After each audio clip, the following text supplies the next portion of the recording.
I chose my sexuality because I had femininity in me, but I was not a woman. We as human beings, we don't choose to be born as what we are. Transgender is not in our Hindu religion, so we always oppose it. Imagine you no longer have to choose between male or female on any legal form. The third gender revolution is happening here in India. The Supreme Court legally acknowledged the right to choose your own gender beyond male or female as an essential part of freedom of expression. Supreme court ने हम लोग को आज इज्जत समान. Does castration happen? Of course. The impact of this law transcends class and social status. And from one of the largest cities, Mumbai, to a small town of Raigarh, I'm about to take the journey and explore how this impacted people's lives. Join me.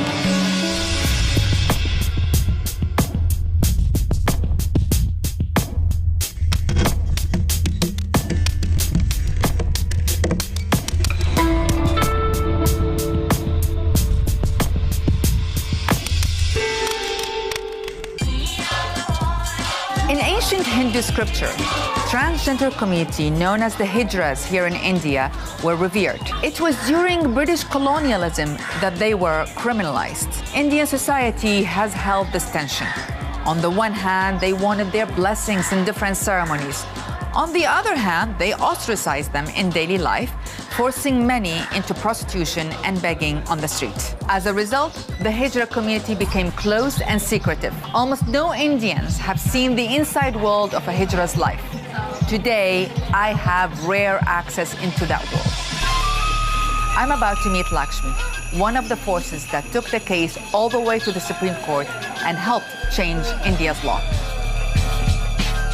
Let me ask you a basic question. Yes. What's the proper way to refer to it? Is it Hijra? Is it Kinnar? Kinnar is the traditional Vedic, Hindu Vedic word. Kinnar is a divine. Kinnar means the sub-demigod. Hijra means a person who leaves his or her own tribe in search of his true self. I was born in a Brahmin family, one of the elite Brahmin families. The doctor decided that I was a male, but I believed that I was never a man. I was sexually abused at a very young age because of my femininity.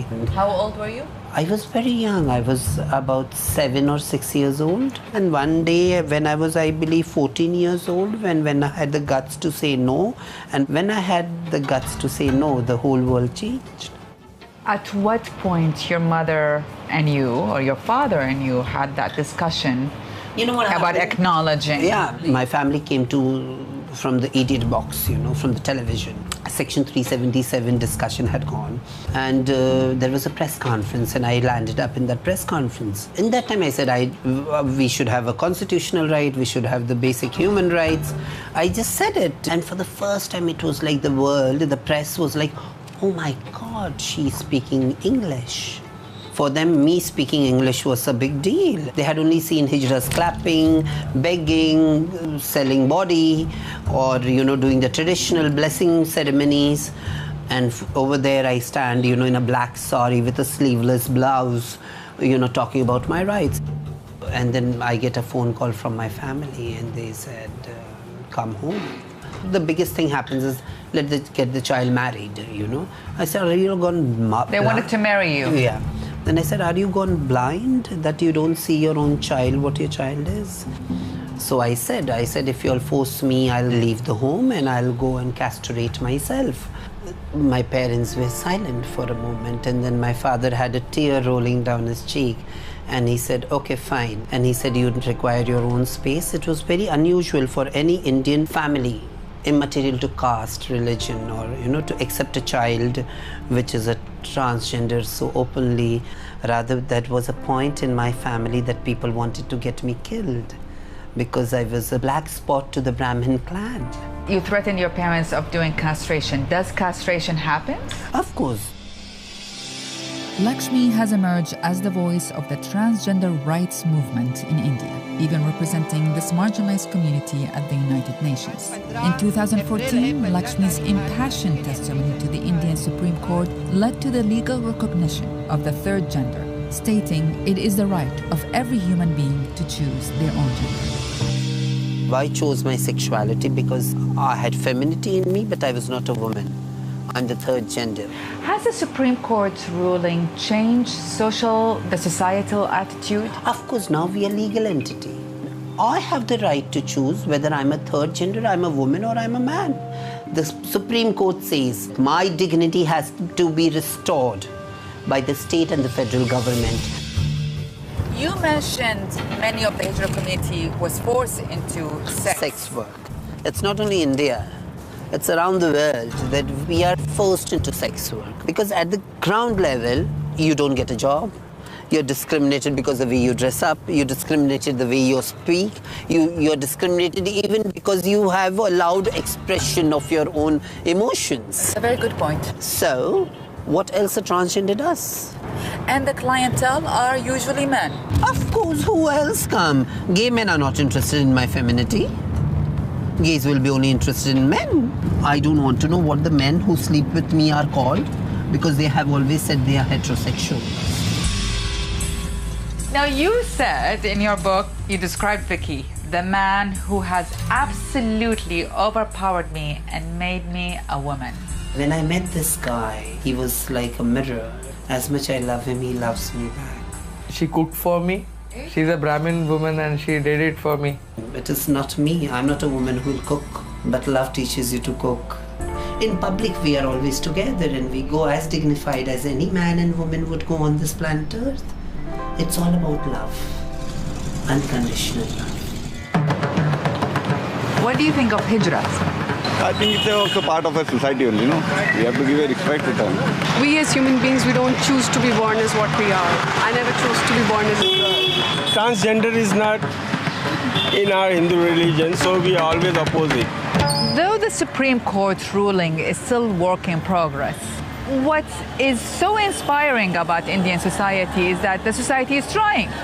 There are corporations such as Red Label, that's selling tea, a major product in India, takes on the issue and makes it a major part of its advertisement. But there are also some resistance. There are people who still refuse the concept and reject it for religious or cultural reasons. It is definitely a work in progress, but one that is still revolutionary to its core. Now I'm leaving Mumbai and traveling 800 miles to the town of Raigarh, where they elected the country's first third-gender mayor since the Supreme Court ruling. This is the gateway to Raigarh. I'm exhausted, but I'm so looking forward to meet the mayor and actually explore how this issue is impacting everyone, even those living in the heart of India.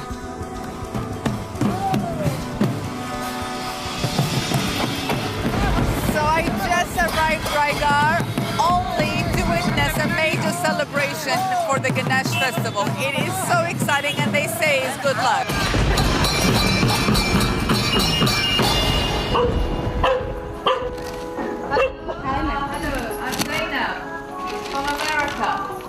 Hello, how are you?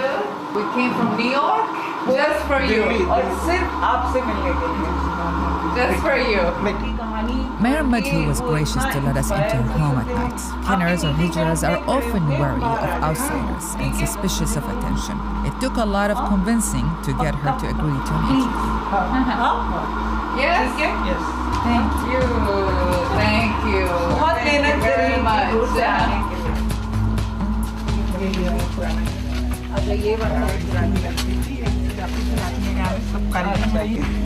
कल सब बताऊंगी है ना।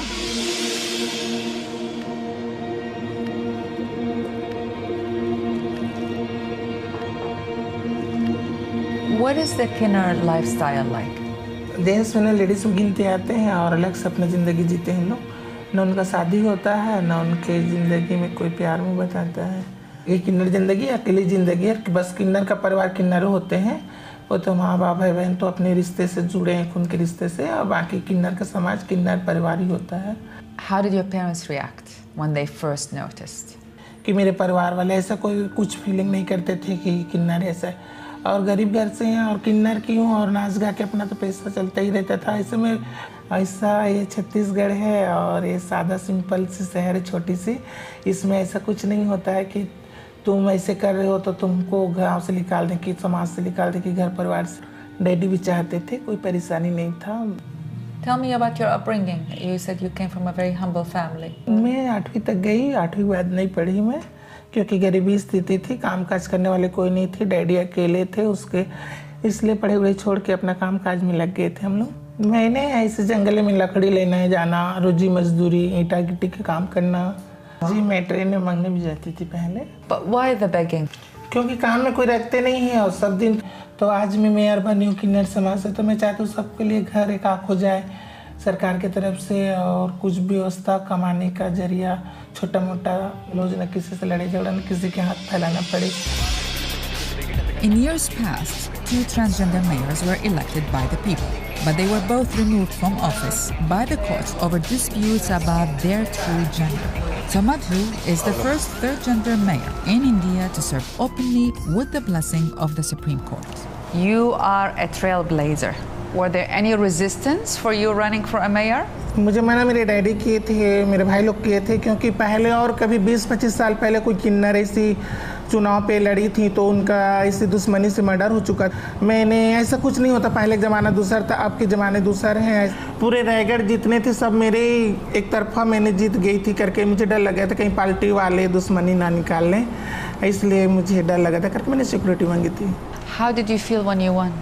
मैं जीती उस दिन मुझे कुछ नहीं लगा, मेरे को आम जनता भी आके मेरे साथ ऐसे बैठ के बातचीत चाय पानी पी के चाहते हैं। नेता के वास्ते नहीं बोल रही, मैं अपने मन से बोल रही हूँ, मेरा मन ऐसा है। Have you been able to make the change you wanted since you became a mayor? लेकिन यहाँ बैठ गई, लेकिन बैठने के बाद साल भर तक 1.5 साल